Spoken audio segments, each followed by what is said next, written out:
الحمدللہ رب العالمین والصلاة والسلام علی سید الانبیاء والمرسلین وعلی آلہ واصحابہ اجمعین۔ اعوذ باللہ من الشیطان الرجیم بسم اللہ الرحمن الرحیم۔ الہدایہ قرآن کلاس میں تمام شرکائے کلاس کو خوش آمدید۔ آج ہم بحمد اللہ تعالی و بجاہ سید المرسلین صلی اللہ تعالی علیہ وآلہ وسلم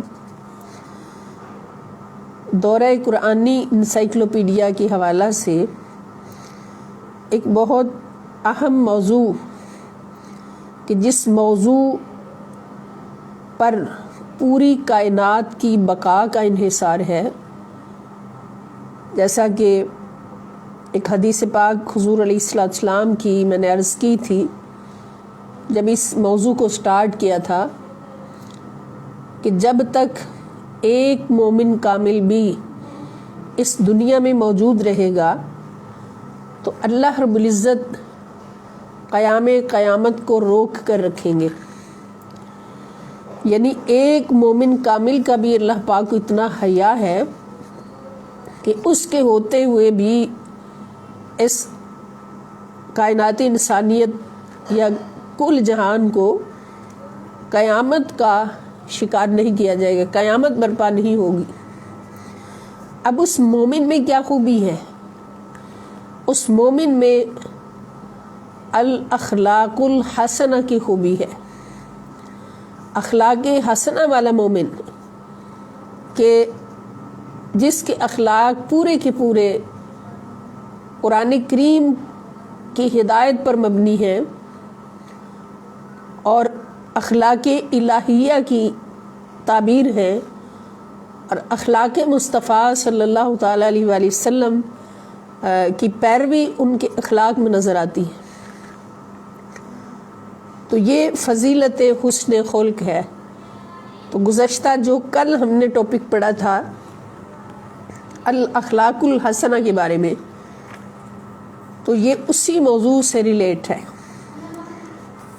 جو ہمارا موضوع تھا سٹارٹ میں وہ کیا تھا کہ رسول پاک صلی اللہ تعالیٰ علیہ وآلہ وسلم کے اخلاق حسنہ، اور پھر اس میں خلق کی تعریف ہم نے بیان کی ہے کہ خلق کہتے کس کو ہیں، اور اس کے بعد حسن خلق کیا ہوتا ہے، اور اس کے بعد نبی کریم صلی اللہ تعالیٰ علیہ وآلہ وسلم کو جو اللہ پاک نے ایک بہت بڑا نام دیا، ایک بہت بڑا مقام عطا فرمایا کہ انک لعلی خلق عظیم، تو اس خلق عظیم کی تعریف جو ہے وہ ہم نے کل کے سبق میں پڑھی ہے کہ حضور علیہ السلام کے خلق عظیم سے مراد کیا ہے کہ جس خلق عظیم کا پیروکار ہو کر اگر ایک مومن بھی اس دنیا میں زندہ ہے موجود ہے تو اللہ پاک اس کائنات کو قیامت برپا ہونے سے بچائے رکھیں گے،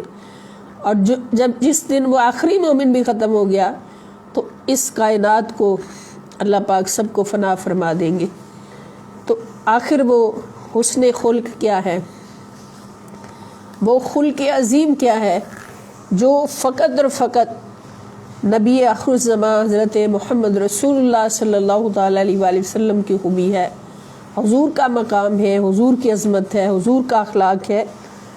تو خلق عظیم کس کو کہتے ہیں کہ یعنی آداب قرآنی سے مزین، آداب قرآنی سے مزین اور اخلاق الہیہ سے متصف جو خلق ہے اس کو خلق عظیم کہتے ہیں۔ اور یہ فقط رسول اللہ صلی اللہ تعالی وسلم کی شان ہے کہ آپ آداب قرآنی سے اس طرح سے مزین ہے کہ قرآن والے رب نے رحمان بن کر الرحمن علم القرآن کی گواہی دے کر یہ بتا دیا کہ میں نے رحمان بن کر خود اپنے نبی صلی اللہ تعالی وسلم کو قرآن سکھایا ہے۔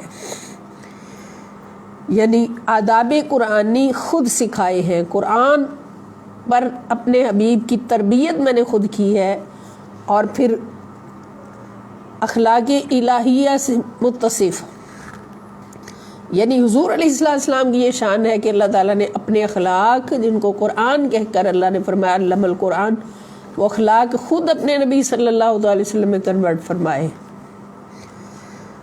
تو یہ موضوع ہے ہمارا بہت اہم۔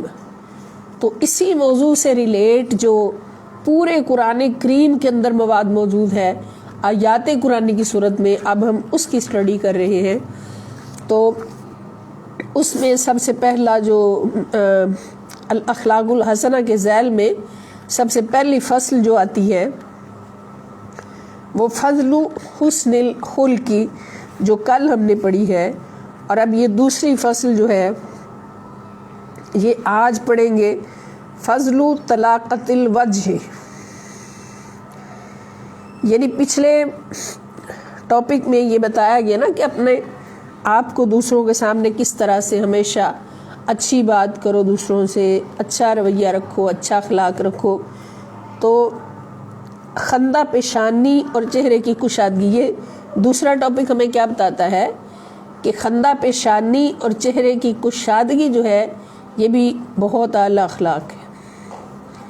سڑے ہوئے چہرے اللہ کو پسند نہیں ہے، تکبر سے بھرے چہرے اللہ تعالیٰ کو پسند نہیں ہے، اکڑی ہوئی گردنوں والے چہرے اللہ تعالیٰ کو پسند نہیں ہے۔ اللہ تعالیٰ کو پسند کون سے چہرے ہیں؟ جو خندہ پیشانی والے اور کشادہ چہرے، جن کو دیکھ کر دوسروں کا دل خوش ہو جائے کہ کوئی دکھی ہے، غم میں ہے، اس کے سامنے ایسے شکل کے ساتھ، ایسی حالت کے ساتھ پیش ہوا جائے کہ اس کو تمہارا چہرہ دیکھتے ہی اس کا دل پرسکون ہو جائے کہ اب میرا کوئی دوست آ گیا، میرا غمخوار آ گیا۔ اور کسی سے بھی ملے، اپنا ہو یا غیر ہو، تو خندہ پیشانی سے ملے، خوش روئی سے ملے، چہرے کی کشادگی سے ملے۔ اور یہ بھی خلق عظیم کا ہی ایک فیض ہے، خلق عظیم کا ہی ایک حصہ ہے۔ تو ایسے لوگ پھر ان کا انجام بھی آج کا جو ہم ٹاپک پڑھیں گے، ٹاپک نمبر 2، اس میں ایسے خوش نصیب مومنین کا اجر بھی جو قیامت کے دن انہیں ملنے والا ہے، کہ دنیا میں جنہوں نے خوش اخلاقی سے، اخلاق حسنہ سے زندگی گزاری ہے، تو آخرت میں ان کا احوال کیا ہوں گے، ان کی حالت کیا ہوگی، ان کے چہروں کی حالت کیا ہوگی، ان کے دلوں کی حالت کیا ہوگی۔ تو یہ ان آیات میں اس کی حوالہ جات اللہ پاک نے ہمیں عطا فرمائے، اور ہمارے لیے آسانی ہوئی کہ حضور شیخ الاسلام پروفیسر ڈاکٹر محمد طاہر القادری مدظلہ العالی نے ان ساری آیات کو بخا کر کے ہمارے سامنے رکھ دیا کہ ہمارے جیسے کمزوروں، لاچاروں کے لیے بھی آسانی ہو جائے کہ ہم قرآن کو ڈیپلی پڑھ سکیں، اس طریقے سے پڑھ سکیں کہ ہر موضوع ہمارے سامنے واضح ہو۔ اب یہ دوسرا ٹاپک ہے فضل طلاقت الوجہ، خندہ پیشانی اور چہرے کی کشادگی، یعنی خوش چہرے کی فضیلت کیا ہے۔ سب سے پہلا حوالہ اللہ کریم سورۃ القیامہ میں فرماتے ہیں وجوہ یومئذ ناظرۃ الی ربها ناظرہ، کہ بہت سے چہرے اس دن، وجوہ بہت سے چہرے، یومئذ اس دن، ناظرۃ شگفتہ اور تر و تازہ ہوں گے، الی ربها ناظرہ، اور بلا حجاب اپنے رب کے حسن و جمال کو تک رہے ہوں گے، بلا حجاب اپنے رب کے حسن و جمال کو تک رہے ہوں گے، ناظرہ تکنے والے۔ یہ قیامت کے دن کا منظر ہے جو ان کو اس کا اجر عطا کیا جائے گا، جو اللہ کے بندوں کے ساتھ خندہ پیشانی سے ملتے رہے اور صرف اللہ کی رضا کے لیے، یعنی جو صرف اللہ تعالیٰ کی رضا کے لیے ایک دوسرے سے ملتے رہے، تو یہ ان کا مقام ہوگا۔ اور دوسرا حوالہ وجوہ یومئذ مسفرۃ ضاحکۃ مستبشرہ، وجوہ اسی دن بہت سے چہرے، یعنی دن وہی ہوگا، ایک ہی ہوگا، مگر حالتیں سب کی مختلف ہوں گی، اور وہ حالتیں، وہ احوال کس کی بنیاد پر ہوں گے؟ اس دنیا میں گزاری ہوئی زندگی کی بنیاد پر، اس دنیا میں دکھائے ہوئے اخلاق کی بنیاد پر، کہ جنہوں نے بہت اعلیٰ اخلاق دکھایا ہوگا اللہ کے بندوں کو بھی، اور اللہ کی بارگاہ میں بھی اپنا تعلق صداقت والا رکھا ہوگا، روحانی تعلق رکھا ہوگا، تو پھر یہ ان کا معاملہ ہوگا آخرت میں۔ اور اسی دن وہ لوگ بھی ہوں گے جنہوں نے ان باتوں سے انحراف کیا ہوگا، سب کچھ دنیا کو سمجھ کے دنیا پر ہی سودے کرتے رہے ہوں گے۔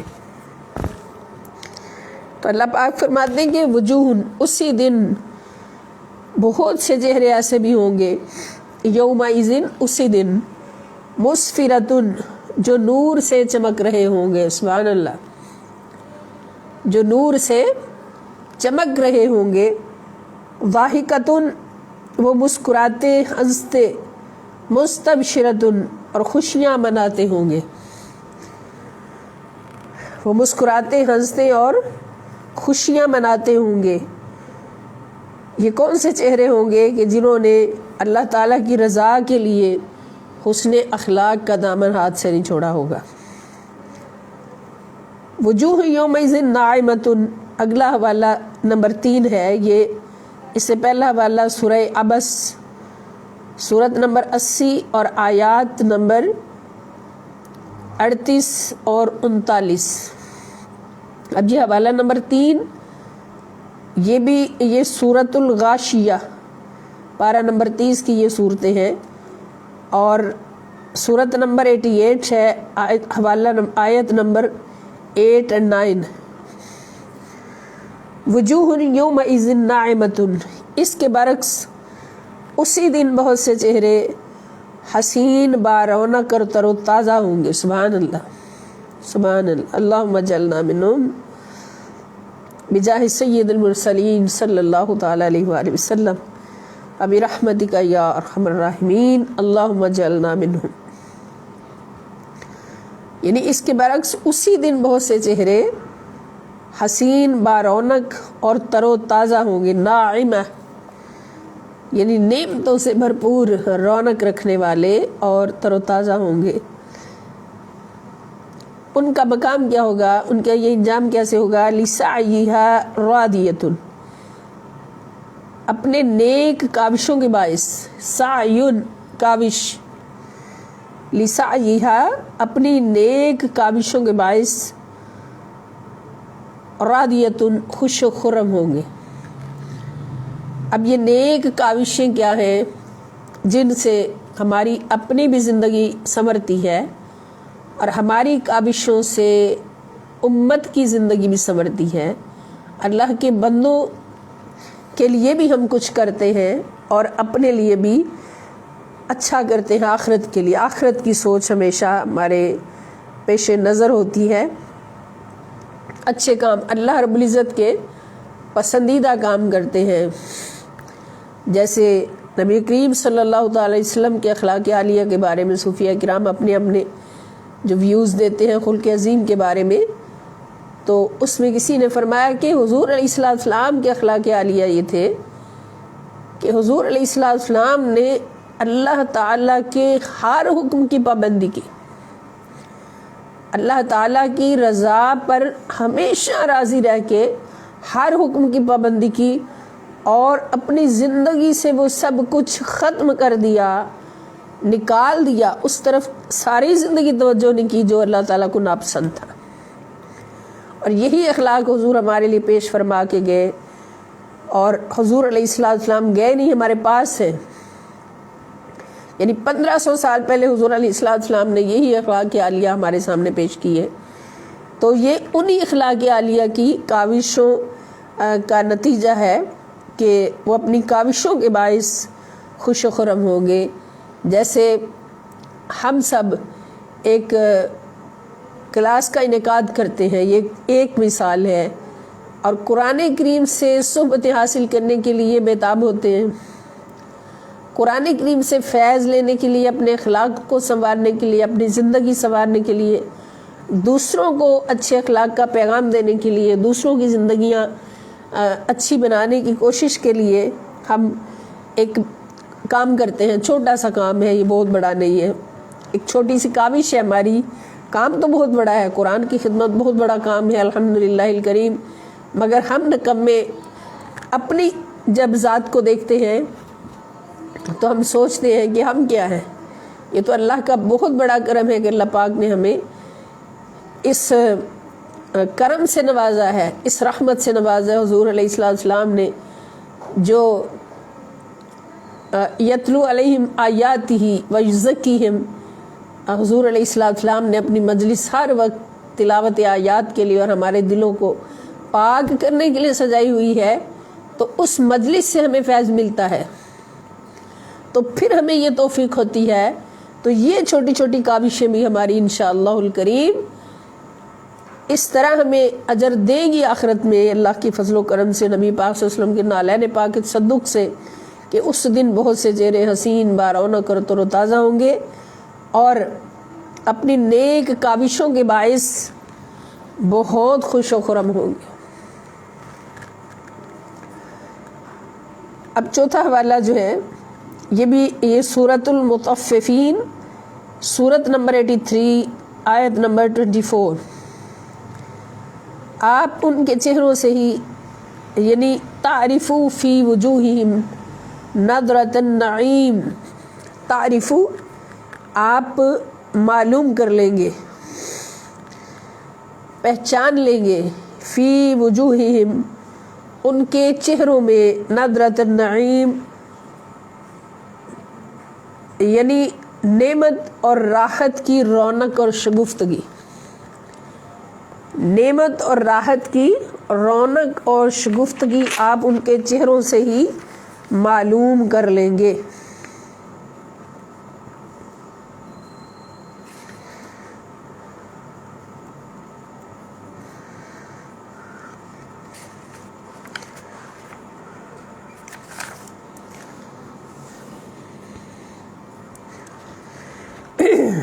تعریفو آپ پہچان لیں گے، معلوم کر لیں گے، فی وجوہہم ان کے چہروں سے، نظرۃ النعیم ان کے چہروں سے نعمتوں کی راحت اور شگفتگی ان کے چہروں سے معلوم کر لیں گے۔ یعنی اس دن جیسے اللہ رب العزت بار بار قرآن میں فرماتے ہیں کہ تمہیں گروہوں کی صورت میں وہاں پہ قیامت کے دن اٹھایا جائے گا، گروہوں کی صورت میں، تو یہ گروہ اسی بنیاد پر ہوں گے کہ جس کیٹیگری کی زندگی گزاری ہوگی اسی قسم کا گروہ وہاں پہ ہوگا۔ اور دنیا میں اگر اچھوں کا دامن تھاما ہوگا، اچھوں کے سنگ چلے ہوں گے، تو پھر آخرت میں یہ انجام ہوگا۔ اور اگر دنیا میں رہتے ہوئے دنیا کی ساری لذتیں، دنیا کی ساری آرزویں، دنیا کے سارے سودے، آخرت یاد ہی نہیں آتی، اتنا رب تعالیٰ نے دیا ہوئے اور جمع کرنے کی حوث ہے، نہ لباس پہنتے ہوئے اللہ یاد آتا ہے، نہ کوئی اور کام کرتے ہوئے اللہ یاد آتا ہے، تو پھر ان لوگوں کا مقام کن کے ساتھ ہوگا، حشر کن کے ساتھ ہوگا۔ اسی لیے اللہ پاک نے فرمایا کہ قرآن کا دامن ہمیشہ تھامے رکھو، تو کبھی بھی گمراہ نہیں ہو سکتے۔ اب حضور علیہ السلام جب حجۃ الوداع کے موقع پر حضور علیہ السلام نے ایک طویل خطبہ ارشاد فرمایا، تو اس طویل خطبہ کے آخر پر جو جملہ حضور نے فرمایا کہ میں تمہارے درمیان دو چیزیں چھوڑ کر جا رہا ہوں، دو بڑی چیزیں، اہم چیزیں، اگر ان کا دامن تھامے رکھو گے تو کبھی بھی گمراہ نہیں ہوگے۔ جب گمراہ نہیں ہوگے تو پھر قیامت کے دن کیا مقام ہوگا؟ اور وہ چیزیں کیا ہیں؟ حضور نے فرمایا ایک قرآن، اللہ کی کتاب، اور دوسرے میرے اہل بیت۔ اللہ کی کتاب قرآن، اس کی صحبت میں رہنا، اس کے اخلاق اپنانا، اتخلقوا اخلاق اللہ، حضور نے اپنے صحابہ سے فرمایا تھا اور صحابہ نے جب اس قرآن کے اخلاق اپنا لیے، حضور علیہ السلام کے اخلاق اپنا لیے، تو حضور نے فرمایا اب میرے صحابہ بھی قابل تقلید ہیں کہ اصحابی کالنجوم فأیہم اقتدیتم اہتدیتم، کہ میرے صحابہ ستاروں کی طرح ہیں، تم جس صحابی کی بھی اقتدا کرو گے ہدایت پا جاؤ گے۔ تو صحابہ نے کہاں سے کس کا دامن تھاما؟ حضور نے جو فرمایا تھا کہ ایک میرا یہ قرآن، دوسرے میری اہل بیت۔ اور اہل بیت کون ہے؟ اہل بیت صرف انسانوں کا نام نہیں، اہل بیت اس قرآن کی تفسیر کا نام ہے۔ اہل بیت صرف حضور کے شہزادوں کا نام نہیں، اہل بیت اطہار اس قرآن کی اس تفسیر کا نام ہے کہ حضور علیہ السلام کے بعد اگر کوئی اخلاق خلق عظیم کا مالک ہے تو وہ حضور علیہ السلام کے اہل بیت اطہار ہیں۔ وہ 5 تن پاک ہیں، وہ بی بی فاطمہ الزہرا ہیں، وہ مولا علی شیر خدا ہیں، وہ مولا حسن ہیں، وہ مولا حسین ہیں علیہ السلام، اور حضور علیہ السلام کا خاندان اعظام ہے، حضور کی ازواج مطہرات ہیں، حضور علیہ السلام کی ذریت کرام ہے۔ انہوں نے ان دونوں چیزوں کا ہاتھ، اللہ نے فرمایا، اللہ کے نبی صلی اللہ علیہ وسلم فرمایا کہ قرآن کا دامن تھامے رکھو اور میرے اہل بیت کا تھار دامن تھامے رکھو تو کبھی بھی گمراہ نہیں ہوگے، اور آخرت میں پھر کن کے ساتھ اٹھیں گے؟ بولے اگر ہمارے ہاتھوں میں قرآن ہوگا، ہمارے دلوں میں ایمان ہوگا، اور ہمارا ساتھ اہل بیت اطہار کے ساتھ ہوگا انشاءاللہ، تو پھر بتائیں کس گروہ میں اٹھیں گے؟ پھر اسی گروہ میں اٹھیں گے کہ جس کو اللہ تعالیٰ فرماتے ہیں کہ تم ان کے چہروں سے رونق راحت اور کشادگی دیکھو گے، ان کے چہروں سے گفتگی تمہیں خود بخود ظاہر ہو جائے گی، معلوم ہو جائے گی کہ یہ لوگ ہیں جنہوں نے اخلاق حسنہ پر زندگی گزاری ہے۔ اور اخلاق حسنہ پر ہم بہت کچھ پڑھ چکے ہیں کہ ہمارا اللہ کے بندوں کے ساتھ کیسا برتاؤ ہونا چاہیے، ہمارا اپنے ساتھ کیسا برتاؤ ہونا چاہیے۔ اب یہ فضل طلاقت الوجہ، جن کے چہرے ہمیشہ خوش رہتے تھے، یہ اللہ کے ولیوں کی پہچان ہے کہ ان کے چہروں پہ کبھی غصہ نہیں آتا، وہ ہمیشہ مسکراتے، ہمیشہ مسکراتے۔ اور یہ کس کی سنت ہے؟ حضرت عائشہ صدیقہ رضی اللہ تعالیٰ عنہ فرماتی کہ جب بھی رسول اللہ صلی اللہ تعالی علیہ وآلہ وسلم کو دیکھا جاتا تو حضور ہمیشہ مسکراتے ہی نظر آتے، مسکراتے ادھر جا رہے ہیں، مسکراتے گھر تشریف لا رہے ہیں، مسکراتے باہر جا رہے ہیں، ہر کسی کو خندہ پیشانی سے مل رہے ہیں، ہر کسی کو مسکراتے ہوئے رسیو فرما رہے ہیں، استقبال فرما رہے ہیں۔ اور یہ تو سرکار ہے، سرکار کے ادنا غلام۔ ان کو بھی دیکھا کہ جو پورے کے پورے قرآن کی ہدایت پر چلتے چلتے ہدایت رسول بن گئے، ان کو بھی ہم نے زندگی بھر دیکھا کہ کبھی ان کے چہرے پر ہم نے کوئی غصہ، کوئی اداسی نہیں دیکھی، ہمیشہ مسکراتے دیکھا، ہمیشہ خوش چہرہ دیکھا۔ جو بھی ان کو ایک بار ملتا ہے اس کا دل خوشی سے بھر جاتا ہے اور بار بار ملنا ان سے طلب کرتا ہے۔ چھوٹے سے چھوٹے بچے سے لے کے 3 سال کے بچے بھی ان کی دنیا سے رخصتی پر شدت کے ساتھ روئے ہیں، ایک دوسرے کو پکڑ پکڑ کے کہ بھئی شاہ صاحب کیوں چلے گئے، شاہ صاحب کیوں چلے گئے۔ یہ کیا تھا؟ یہ ان کا اخلاق تھا، بہت اعلیٰ اخلاق، بہت اعلیٰ اخلاق، کہ ہر وقت مسکراتا چہرہ، تکلیف میں بھی وہ مسکرا رہے ہیں، کچھ پاس ہے یا نہیں مسکرا رہے ہیں، ہر حال میں مسکرا رہے ہیں۔ تو یہ شان ہے خدمتگاروں کی، تو سردار کا عالم کیا ہوگا؟ یہ وہی لوگ ہیں جنہوں نے ان دونوں چیزوں کا دامن تھاما، قرآن کا دامن بھی تھاما اور اہل بیت اطہار کا دامن بھی تھاما۔ اللہ پاک ہمیں بھی ان کے نقش قدم پر چلنے کی توفیق عطا فرمائے۔ تو اگلا ٹاپک جو ہے وہ ہے ٹاپک نمبر 3، الاخلاق الحسنہ کے باب میں الرفق والقول الحسن۔ رفق کا مطلب ہے نرمی، الرفق نرمی والقول الحسن اور خوش گفتاری، قول گفتار یعنی بولنا، اور حسن کے معنی بہت اچھی، تو یہ بھی حسن اخلاق میں سے ہے، رفق، نرمی والقول الحسن۔ اس میں پہلا، اور اس میں زیادہ تر زور جو ہے وہ تبلیغ کے فیلڈ میں، کہ جب آپ تبلیغ کر رہے ہیں، کسی غیر مسلم کو مسلمان کرنا چاہتے ہیں، یا کسی بے راہ روی کا شکار ہونے والے کو راہ راست پہ لانا چاہتے ہیں، تو پھر تمہارا بیہیویئر کیسا ہونا چاہیے، تمہارا لہجہ کیسا ہونا چاہیے۔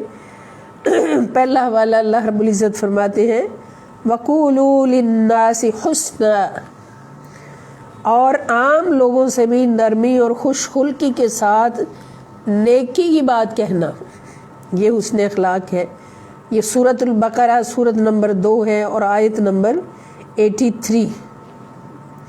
وَقُولُوا، اور کہا کرو، لِلنَّاسِ، عام لوگوں کے لیے بھی، حسنا، نرمی اور خوش خلقی کے ساتھ بات کہا کرو، عام لوگوں۔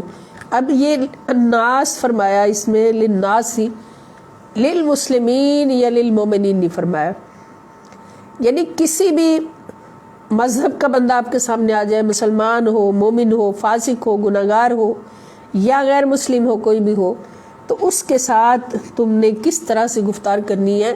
نرمی کے ساتھ، حسن اخلاق کے ساتھ۔ کہ اور یہی صوفیہ کرام کی روش ہوتی ہے۔ صوفی کس کو کہتے ہیں؟ جو ہر کسی کو اپنی بارگاہ میں جگہ دیتا ہے، کسی کو بھی فلاں مذہب کا کہہ کے، فلاں مذہب کا کہہ کے کافر قرار دے کر، مشرک قرار دے کر اپنے پاس سے ہٹاتا نہیں ہے، بلکہ ہر کسی کو اپنے پاس جگہ دیتا ہے۔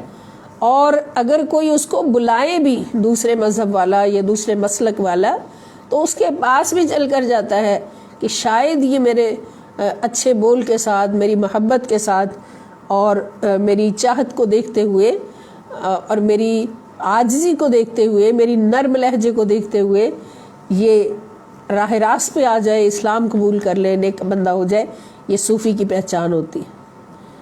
اور جو ممبر پہ بیٹھ کر یا اپنے گھر بیٹھے پکارتا رہے جی وہ فلاں جو ہے وہ کافر ہے، فلاں مشرک ہے، فلاں کافر ہے، فلاں مشرک ہے، اپنے بھائیوں کو ہی، مسلمانوں کو ہی کافر اور مشرک کہتا رہے، تو یہ تبلیغ نہیں ہے۔ تبلیغ یہ ہے کہ اگر کسی کے اندر وہ کیٹیگری نظر بھی آ رہی ہے تو اس کے گھر جا کے اس انداز سے بات کرو، اس انداز سے بات کرو کہ وہ آپ کا دامن پکڑ لے اور کہے کہ جس مسلک پر آپ جا رہے ہیں یہی مسلک حق ہے، اور آپ مجھے اپنے ساتھ چلا لیں۔ مسلک حق کون سا ہے؟ جس پر حضور فرماتے میرے صحابہ چلے۔ 73 فرقوں میں سے ایک فرقہ جنتی ہے، باقی سارے جہنمی ہیں، نعوذ باللہ، یہ حضور نے فرمایا، جو قیامت تک بنیں گے۔ اور وہ جنتی فرقہ کون سا ہے؟ جو میرے صحابہ کی تقلید پر ہوگا۔ میرے صحابہ ستاروں کی طرح ہیں، میرے صحابہ میرے پیروکار ہیں، جو میرے صحابہ کا پیروکار ہوگا وہ جنتی فرقہ ہوگا۔ تو صحابہ کی سب سے بڑی بات کیا ہے؟ حسن اخلاق، قرآن کی ہدایت، قرآن کی صحبت، اہل بیت طہار کی صحبت، 5 تن پاک کی تقلید اور صحبت۔ تو اس انداز سے، جس انداز سے صحابہ کرام چلے، اور پھر تابعین اور تبع تابعین چلے، ائمہ کرام چلے، صوفیہ کرام چلے، اولیاء کرام چلے، وہ راستہ ایک ہی ہے۔ اور اس کی ایک مثال پیش کروں گی کہ حضور خواجہ معین الدین چشتی اجمیری رحمۃ اللہ تعالی علیہ ہندوستان کی سرزمین پر تشریف لائے ہیں، حکم ملا ہے کہ اس بستی کو مسلمان کرنا ہے، اور ان کے پاس کیا ہتھیار تھا؟ کیا وہ تیر و تفنگ کے ساتھ وہاں گئے تھے؟ تاریخ کیا بتاتی ہے ہمیں؟ کیا وہ بڑی بڑی فوجیں لے کے وہاں پہ گئے تھے؟ وہ کیا لے کے گئے تھے؟ وہ فقط اور فقط حسن اخلاق لے کر وہاں پہ گئے تھے۔ حسن اخلاق، کہ ہندو مرد آ جائیں ان کو بھی مسکرا کے پاس بٹھا رہے ہیں، کھلا پلا رہے ہیں، سینے سے لگا رہے ہیں۔ ہندو خواتین آ جائیں ان کو بھی بہترین پروٹوکول کے ساتھ بٹھا رہے ہیں، کھلا پلا رہے ہیں، نواز رہے ہیں۔ اور اس کے بعد بچے آ جائیں، بچوں کے ساتھ بھی بہت اعلیٰ سلوک فرما رہے ہیں۔ اس کا نتیجہ کیا نکلا کہ 90 لاکھ ہندوؤں نے حضور کے ہاتھ پر اسلام قبول کیا۔ اگر وہ یہ کہہ کے فرما دیتے دفعہ جو میری بارگاہ سے، تم تو گندے ہو، پلید ہو، میں تمہیں اپنی بارگاہ میں نہیں بٹھاتا، میری بارگاہ پاک ہے، اللہ کی بارگاہ ہے، اور تم پلید ہو، نہیں، کسی کو پلید نہیں کہا، بلکہ ان کو پاک کرنے کے لیے اپنے نبی صلی اللہ علیہ وسلم کی سنتوں پر عمل کرتے ہوئے اپنی زبان کو میٹھا رکھا، اپنے اخلاق کو اعلیٰ رکھا۔ اس کا نتیجہ کیا نکلا کہ تقریباً 1 کروڑ ہندو جو ہے اپنی ہی سرزمین پر مغلوب ہو گئے، اسلام قبول کر لیا اور مسلمان ہو گئے۔ تو اسی طرح پورے ہندوستان میں اسلام جو پھیلا ہے وہ کسی تلوار کے زور سے نہیں پھیلا، وہ فقط اور فقط اولیاء کرام کی حسن اخلاق کی بنیاد پر پھیلا ہے۔ انہوں نے تلوار نہیں چلائی، انہوں نے فقط میٹھی زبان چلائی اور میٹھی اور شیرینی گفتگو فرمائی اور سب سے محبت کی، سب سے محبت کی، سب سے محبت۔ اور یہی پیغام میرے پیارے نبی صلی اللہ علیہ وسلم کی بارگاہ اقدس سے ملتا ہے۔ تو اس کے اندر بھی اللہ تعالیٰ یہی فرماتے کہ تمام انسانوں کے ساتھ قولوا للناس حسنا، کہ سب لوگوں سے اچھی اور نرم گفتگو کرو، چاہے وہ مسلمان ہو یا غیر مسلم ہو۔ اور دوسرا حوالہ یہ بھی سورہ بقرہ سے ہے، 263 نمبر آیت ہے، قول معروف ومغفرۃ خیر من صدقۃ یتبعها اذی واللہ غنی حلیم۔ قول معروف، نرمی کی بات، نرمی سے گفتگو کرنا، اور یہ کس کے لیے ہے؟ سائل سے نرمی سے گفتگو کرنا۔ اب اگر کوئی مانگنے آ جائے، مستحق ہو، مغفرۃ، اور درگزر کرنا، خیر، بہتر ہے، من صدقۃ، اس صدقہ سے کہیں بہتر ہے، یتبعها اذی، جس کے بعد اس کی دل آزاری ہو۔ اور واللہ غنی حلیم، اور اللہ بے نیاز اور بڑا حلم والا ہے۔ وہ بھی اللہ کے بندے، ان کو بھی اللہ نے دینا ہے، اور اللہ تعالیٰ نے آپ کو وسیلہ بنا دیا ان کو دینے کے لیے۔ تو یہاں پر بات کیا ہے کہ اگر کوئی سائل مانگنے آ جاتا ہے، اس کو آپ اگر نہیں دینا چاہتے تو اس کو نرمی کے ساتھ سمجھا کے رخصت کر دیں۔ اور اگر آپ نے کو صدقہ دے کر دی، اس کو باتیں سنا دی کہ کیا کیا باتیں کہہ دی، بہت کچھ لوگ کہہ دیتے ہیں، تو اس دل آزاری سے کہیں بہتر ہے کہ تم صدقہ نہ دیتے اور اس کو ویسے رخصت کر دیتے۔ اس لیے اللہ تعالیٰ فرماتے ہیں کہ اللہ بے نیاز اور بڑا حلیم اور بردبار ہے۔ اللہ بہت بے نیاز ہے، جس نے تمہیں دیا وہ اس کو بھی اتنا دے سکتا تھا، آپ کو تمہیں مالک بنایا، اس کو غلام بنا دیا، تو اگر وہ چاہتا تو ان کو مالک بنا دیتا، تمہیں غلام بنا دیتا، تم کیا کر سکتے تھے؟ اور پھر اللہ تعالیٰ بہت بڑے علم والا ہے، تم چھوٹی سی بات پر ان کی انسلٹ کرتے ہو تو اللہ تعالیٰ کی برداشت ہوتی ہے جو تمہیں معاف کر دیتا ہے، ورنہ کسی بندے کا دل توڑنا اللہ تعالیٰ کو پسند نہیں۔ اللہ کی بارگاہ سے اسی لمحے سزا آ سکتی ہے، لیکن اللہ تعالیٰ فرماتے میں ہر وقت تمہارے لیے حلیم رب بن کے رہتا ہوں۔ تو سائل کے ساتھ بھی اچھی لہجہ رکھا جائے۔ اور تیسرا حوالہ اس ذیل میں وَلَوْ كُنْتَ فَظًّا غَلِيظَ الْقَلْبِ لَانفَضُّوا مِنْ حَوْلِكَ، یہ اللہ تعالیٰ اپنے پیارے نبی صلی اللہ تعالیٰ علیہ وآلہ وسلم سے فرما رہے ہیں کہ وَلَوْ كُنْتَ، اور اگر آپ ہوتے، فَظًّا، تند خو، یعنی سخت گو، سختی سے کلام کرنے والے، اور غصے والا کلام کرنے والے،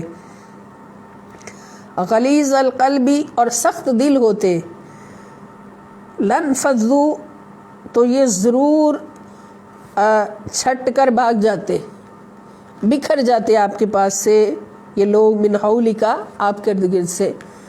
اب اپنے نبی صلی اللہ تعالی وسلم سے اللہ پاک یہ فرما رہے ہیں کہ یہ ظاہر ہے قرآن ہمیں بتاتا ہے، اللہ کریم ہمیں بتاتے ہیں کہ نبی کریم صلی اللہ تعالیٰ علیہ وآلہ وسلم کتنے نرم دل ہیں. وما ارسلناک الا رحمۃ للعالمین، اس پر گواہی ہے. تو اور ہر وقت حضور کے گرد صحابہ کرام کا جمکٹا لگا رہتا ہے، لوگوں کا جھرمٹ لگا رہتا ہے، جیسے شہد کی مکھیاں شہد کے چھتے پر چمٹی رہتی ہے، اور حضور علیہ السلام کے آگے پیچھے حضور کی خدمت کے لیے تڑپ رہے ہوتے ہیں. ایسا منظر حدیبیہ کے مقام پر کفار کے سفیر نے دیکھا تو جا کے کہا کہ تم لوگ جتنے مرضی لشکر جمع کر لو، تم نہ اس نبی کو شکست دے سکتے ہو نہ اس کے ساتھیوں کو، اس لیے کہ ان کے ساتھی ہر گھڑی اپنے قائد پر قربان ہونے والے ہیں. اس حد تک قربان ہونے والے ہیں کہ رسول اللہ صلی اللہ علیہ وسلم اگر لعاب دہن مبارک بھی منہ سے نکالتے ہیں تو بھاگ کر صحابہ اپنے ہاتھ آگے کر دیتے ہیں، اپنے ہاتھوں پہ لے کے تبرکن اپنے چہروں پہ مار لیتے ہیں. اور ان کا عقیدہ ہے کہ جس چہرے پہ لعاب دہن مصطفیٰ صلی اللہ علیہ وسلم ملا گیا اس چہرے سے کبھی خوشبو نہیں جائے گی. اور اگر حضور حجامت کرواتے ہیں، بال مبارک ترشواتے ہیں، تو ان صحابہ کا یہ مقام ہے، ان کے جانثاروں کا یہ مقام ہے کہ اپنے قائد سے اس حد تک عشق کرتے ہیں کہ دیوانہ وار بھاگتے ہیں اور اپنے قائد کے، اپنے رسول اللہ صلی اللہ تعالی وسلم کے بال مبارک کا ایک ٹکڑا بھی زمین پر نہیں گرنے دیتے، اپنے دامن بچھا دیتے ہیں، اپنے پلو بچھا دیتے ہیں کہ ایک ٹکڑا بھی زمین پر نہ جائے، یہ ہماری جھولیوں میں آ جائے. اور پھر ان بال مبارک سے برکتیں حاصل کرتے ہیں. تو تم لوگ ان کو کیسے ہرا سکتے ہو؟ تو یہ حال اللہ پاک جب دیکھ رہے ہیں تو اللہ تعالیٰ نے فرمایا کہ میرے حبیب یہ سب کچھ تیرے حسن اخلاق کی وجہ سے. سبحان اللہ سبحان اللہ.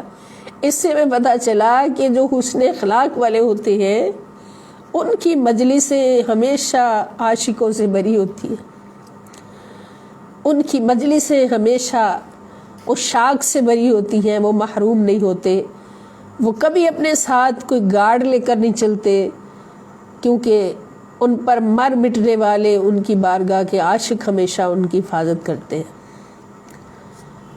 اور یہ بیس کیا ہوتی ہے؟ یہ حسن اخلاق ہوتا ہے. اللہ تعالیٰ خود گواہی دے رہے کہ میرے نبی کا اخلاق دیکھو کتنا پیارا ہے کہ بڑے بڑے عرب سردار بھی اس کی بارگاہ میں ہر وقت سر جھکائے بیٹھے رہتے ہیں. اور یہ تعلیم ہے امت مصطفیٰ صلی اللہ علیہ وسلم کے لیے. یہ سورۃ آل عمران ہے، سورۃ نمبر 3 ہے، آیت نمبر 159. تو یہ آج کا سبق ہمارا اتنا کافی ہے، اس کو ہم یاد رکھیں اور اپنی زندگی میں نافذ کرنے کی کوشش کریں پوری کہ جو کچھ بھی ہم پڑھیں اس کو زندگی میں نافذ کریں. اور انسان ہے، بشریت کا تقاضا ہے کہ بعض اوقات غصہ بھی آ جاتا ہے یا کسی بھی پرابلم پر کوئی ایسے الفاظ بھی دوسروں کے لیے منہ سے نکل جاتے ہیں، تو اللہ تعالیٰ ہمیں معاف فرمائے اور اللہ کے وہ بندے بھی ہمیں ہمیشہ معاف کر دے کہ جن کے لیے ہم کوئی ایسی بات کہیں. اللہ تعالیٰ ہم سب کو اخلاق حسنہ کی دولت سے نوازے، اپنے پیارے نبی کریم صلی اللہ تعالیٰ علیہ وآلہ وسلم کی تصدق سے. اور آپ سب کو یہ دعوت ہے پیارے کلاس فیلوز، ہم مل کر یہ اگر صحبت حاصل کر رہے ہیں قرآن کریم کی تو ہم زیادہ سے زیادہ دوستوں کو اس میں شامل کریں. یہ ٹائم بھی ایسا ہے جس میں کوئی مشکل نہیں ہے، فارغ ہوتے ہیں سب، کھانے وانے سے بھی، الا ماشاء اللہ کہ جن کی اس وقت کوئی دعوت وغیرہ ہو یا کہیں ہوٹلنگ کے لیے جانا ہو، تو اس وقت کو اویل کریں اور آخرت کے لیے اپنے لیے سامان پیدا کریں. اللہ تعالیٰ ہمارا حامی ناصر ہو اور ہم اس کی توفیق عطا فرمائیں. ہاں، السلام علیکم ورحمۃ اللہ وبرکاتہ، وإلی اللقاء ان شاء اللہ تعالی.